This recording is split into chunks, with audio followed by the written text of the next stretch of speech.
Today we're going to talk about adding the ICD-10 codes to Herfert Software. Go ahead and when you log into Herfert Software, the first thing you need to do is go to Help and System Information to check and make sure your last update is either November 20th, 2013 or later. A December update or January date there of 2014 will be fine, as long as you have at least the November 20th, 2013 update. Once you see you're at least past that date, go ahead and click Close. You can then go to Customized and Diagnostic Codes.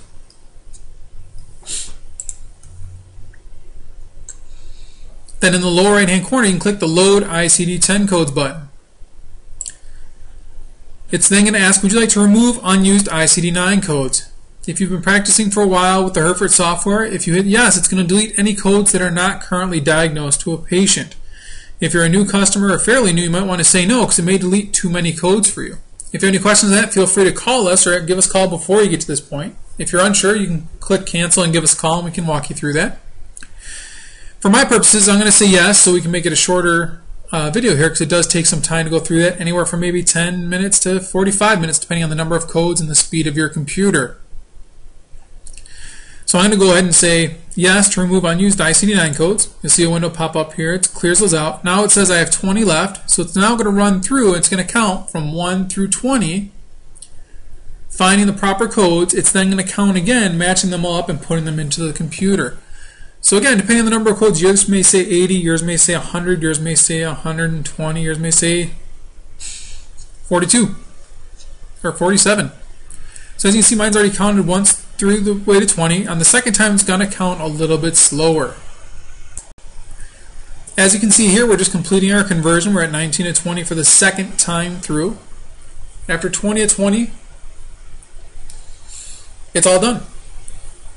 Now let's say you want to put in a key code here. Let's look up one of the current codes we probably use. 7243 is sciatica. You can see here it picks the ICD-10 best match right there. If we want to take a look at what other codes could match up for that ICD-9 code, we can click the ICD-9 to 10 code lookup button.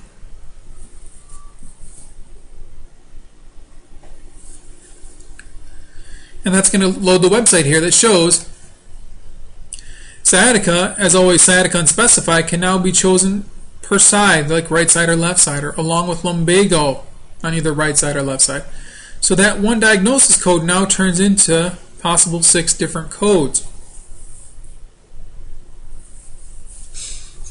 This gives the doctor of chiropractic a more specific way to diagnose what's going on with the patient. So as you can see here, maybe one time it's sciatica right side. After an injury or a fall or something, it may be on the left side. So they may be able to switch that code and prove that it has changed in the diagnoses. Where in the past it just said sciatica. So once we've got that done here under diagnostic code maintenance, if we go to patient and claims, we can then click in here. We see we have sciatica as our code. If we click in there, let's say we want to find out what were those sciatica codes again. We can click on the word sciatica and then right click in the search for box and it pulls up all those ICD-10 codes just for sciatica. So if we want to switch to the one that says sciatica right side, we can click on the M5431 and click OK. It now puts the M5431 ICD-10 code in there.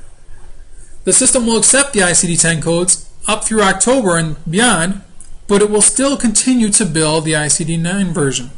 So even though this says M5431, it's going to bill 724.3 until October. It'll automatically then switch over to the ICD-10 version.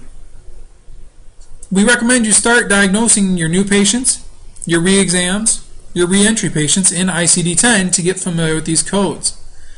Now let's say you can't read what goes beyond the right side here. If we're looking at some of these longer codes, you can grab right here between ICD-9 description and ICD-10 when that little black cross comes up there, you can drag it to the left and see now we can read the entire description. So again, maybe we want to go with that code and click OK, and there it is. Again, we can always switch back. If you find your ICD-9 codes, you can just look at the key code there. If you want to stick with those for now, that is fine as well, but just to get that in there so you can see and get your ICD-10 diagnoses going. So that's all it takes to get the ICD-10 codes in Herfert Software. Remember, in January we do have the new CMS 1500 form has just come out. In April, your Windows XP machines will no longer be HIPAA compliant because they are no longer supported by Microsoft. If you have any further questions on ICD-10 codes, the Windows XP, the CMS 1500 codes, please give us a call here at Herfert Software at 586-776-2880.